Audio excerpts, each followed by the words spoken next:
I spent weeks near death in the ICU. Asking my doctors to do this one thing may have saved my life. Part 2.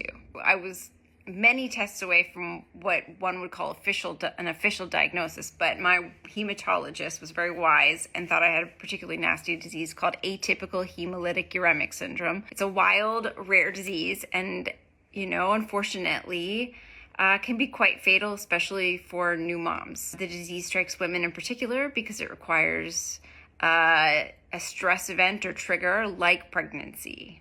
A few days later, I was stable and I was put back on the floor, and I began to feel this progressive, increased shake. And I was stuttering. And I remember saying to my doctors, this is new, this isn't me, something's going wrong. And my newly assigned internist at the time told me it's probably a side effect. Other doctors suggested I was stressed. And unfortunately, a few hours later, everything in my perception began mysteriously repeating 3 times. It was like I was in some kind of horrific deja vu loop. And then I got aphasia. I could no longer speak. And it turned out that my body was being poisoned by my own toxins because my kidneys were failing. I desperately needed dialysis after a few days. Even though it was an emergency, there were no available machines at this cutting-edge hospital.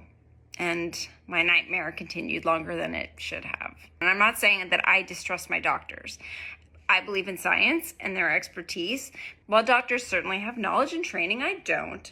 I'm an expert on me. And when I know something is wrong, and I'm not exactly sure what, I act like a researcher. I write it all down, I get a list of bullet points, and I put it in my notes app or my phone, and I bring it to the appointment. I also do my homework, and there are many great digital resources out there. Research shows being an empowered patient can improve your health outcomes. There's no cure for AHUS, but it's one of the very few rare diseases that actually has an approved treatment.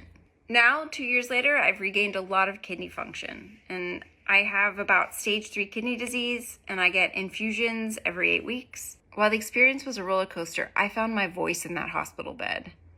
And most crucially, I learned the importance of advocating for yourself and trusting yourself when something's going wrong.